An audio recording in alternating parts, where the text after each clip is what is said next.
Are you stubborn? Have you ever given tampo, aka the silent treatment to someone? Have you ever admitted to being wrong, or do you always save face? Are you stubborn? I guess yes. How can you say that you're stubborn? Um, I'm stubborn because I'm only following my own decision in life. Um, Also, if I know that I'm right, Mhm. I will follow myself. How often is that? When it comes to argument, even if I know I'm right, I don't really mind other people's sayings or Their opinions. yes opinions towards me. And also Have you ever given tampo, aka the silent treatment to someone? yes. What is that? How often is that? Always, I guess. Why? I just want their attention. That's why I just want their attention. And also I want them to magpalambing.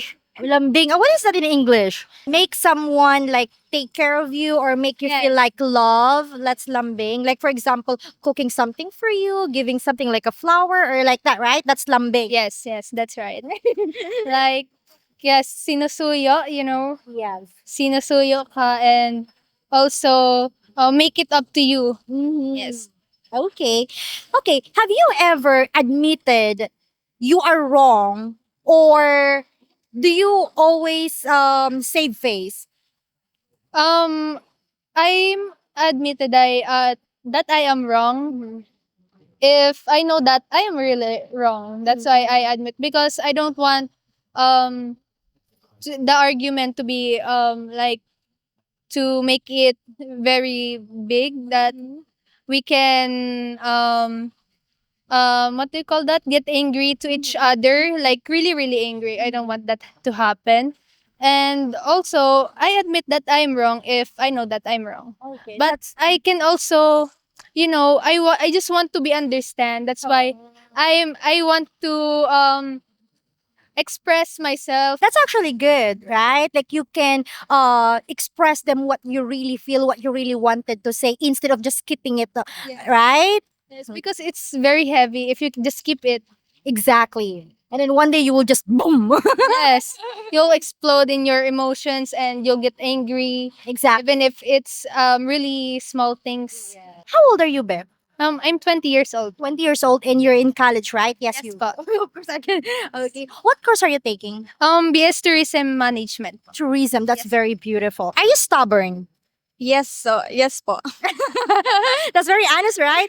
How can you say that you're stubborn? Like, what's some instances that you felt like you're stubborn?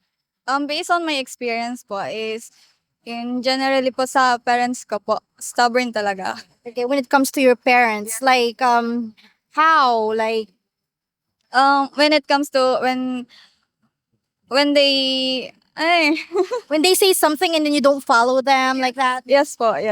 So that's stubborn too. Yes. Do you do that like often? Or I mean, how often do you do that? Like being stubborn? 2 times a week. She knows. Twice a week.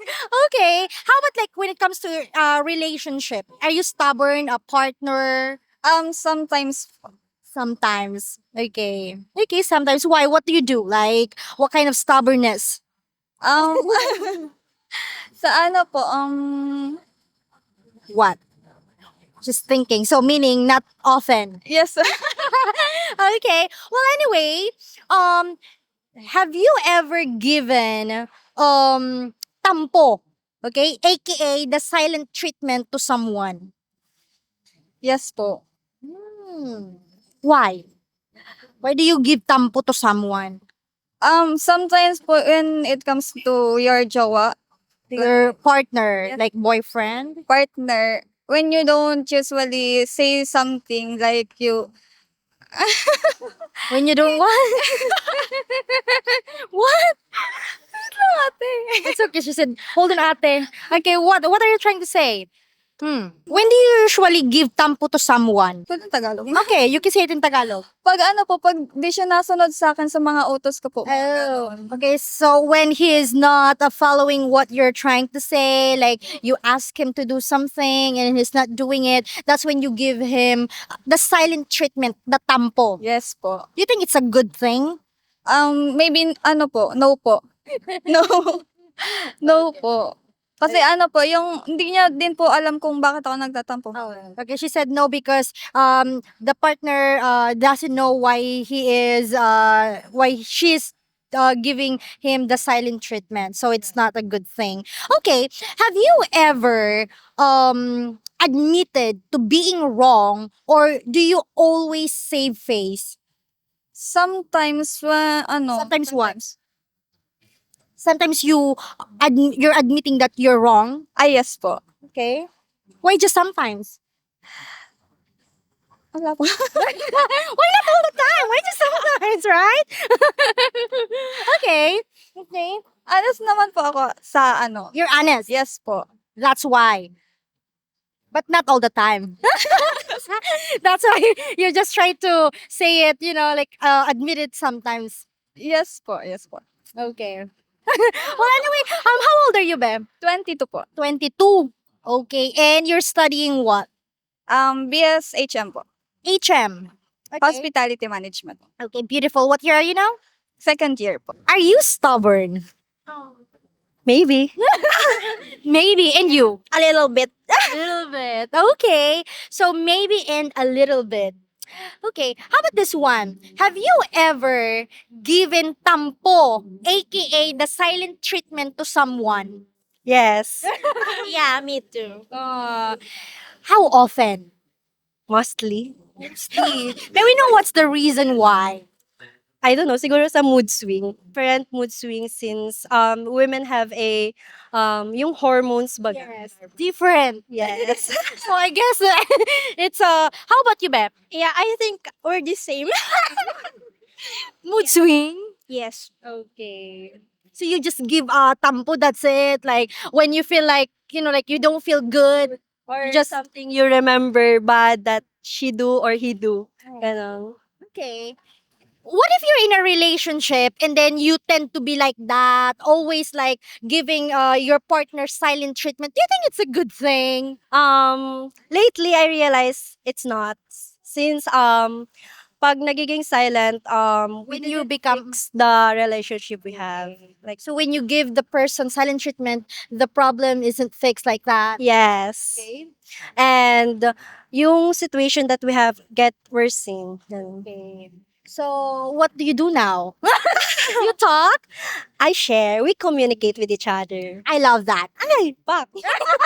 Like you're like matured now, right? Yes. Kind of. I'm not telling that everyone who do silent treatment is immature, but it's more like mature, sharing what you feel, what you think, like that. So that we can fix what ano yung ano namin. What's the problem? Yes. Beautiful. Ay. And how about you? Do you also share? Yes, but ano po, as of now, I don't have a boyfriend, so I think communication is a big factor for you to understand each other po. How about to your friends? Because she mentioned she doesn't have a partner. How about to your friends? Do you do silent treatment to your friends too? No po. I'm open to them. Open to them. Okay. Okay. How about this one? Have you ever admitted to being wrong, or do you save face? Do you always save face? I admit my what was wrong. I asked them what is the thing that they hate me, so I know where I want to fix it. I love that. Very frank, right? I want to be real. Okay. We need more friend like you. Okay. Na bet nurse na UNC. How about you, Beb? Ano po, we're the same. The same? Apo. The same? Apo. Yes. Okay, she's very shy probably. That's why she couldn't really express herself, right?